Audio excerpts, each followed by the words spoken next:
السلام علیکم ناظرین۔ پاکستان اور انڈیا کے درمیان تناؤ بڑھتا جا رہا ہے، بارڈرز گرم ہیں، فوجی آمنے سامنے کھڑے ہیں۔ پاکستان کی جانب سے تمام جو آپریشنل تیاریاں ہیں مکمل کر دی گئی ہیں، اور یہ بھی خبریں آ رہی ہیں کہ تقریباً 100 سے زیادہ انڈیا کے اندر جو ادیف ٹارگٹس ہیں انہیں لاک کر دیا گیا ہے، یعنی وہ نشانے پر ہیں، اور ان سیکنڈز کے بعد ان کی جو ہڈیاں ہیں وہی انڈیا بہا سکے گا، اس کے بعد وہ نظر نہیں آئیں گے۔ اس میں جو انڈین ایئر پلین کیریئرز ہیں وہ شامل ہیں، انڈیا کی حساس عمارتیں ہیں وہ شامل ہیں، اور یہ پاکستانی میزائلوں کے نشانے پر ہیں۔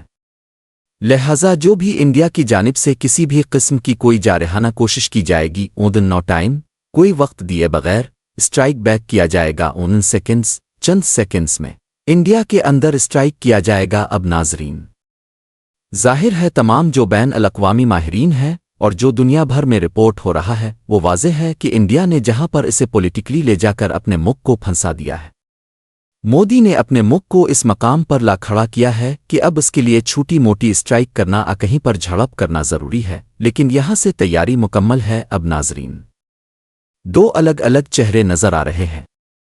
ایک طرف انڈین میڈیا ہے جو بالکل پاگل ہو چکا ہے، میں دیکھ رہا تھا وہ بالکل گنجے ہو گئے ہیں، ان کے سروں سے بال اتر گئے ہیں، چہروں پر جھریاں پڑ گئی ہیں، 2-4 دنوں میں ہی بوڑھے لگنے لگے ہیں، ان کی آوازیں بیٹھ گئی ہیں، ان کا میڈیا پاگل ہو گیا ہے، ان کے منہ سے تھوک ختم ہو گیا ہے، بول بول کر الفاظ ختم ہو گئے ہیں، لیکن وہ جنگ کا ماحول بنا رہے ہیں۔ دوسری طرف پاکستان سے میمز کی بھرمار ہو رہی ہے، یعنی پاکستان میں جو اس جنگ پر میمز بن رہے ہیں شاید ہی کبھی اتنی تعداد میں بنے ہوں۔ میں دیکھ رہا تھا لوگ سوشل میڈیا پر لکھ رہے ہیں جلدی جلدی جنگ شروع کرو، ہمارے بچے صبح اٹھ کر دروازہ کھول کر پہلے یہی پوچھتے ہیں کہ جنگ لگی یا نہیں۔ بہت سے لوگ لکھ رہے ہیں اچھا میں سو رہا ہوں، جنگ لگی تو مجھے جگہ دینا، وہ کچھ کہہ رہے ہیں جلدی مارکیٹ چڑھو، واپسی پر جنگ بھی لگ جانی ہے۔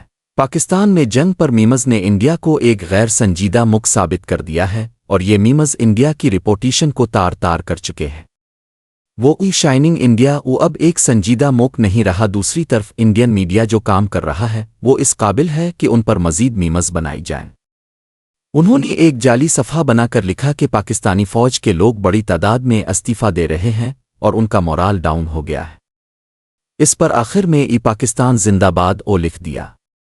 یہ بالکل بے وقوفانہ حرکت ہے۔ اب ناظرین، ایک اور واقعہ ہوا ہے، برطانیہ میں ایک پاکستانی نوجوان نے انڈین جھنڈا چھین لیا۔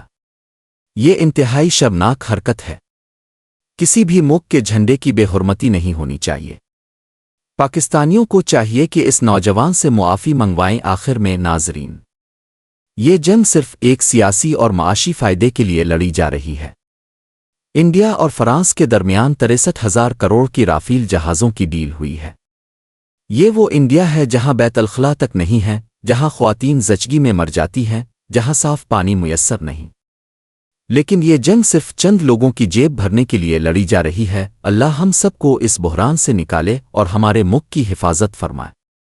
اللہ حافظ۔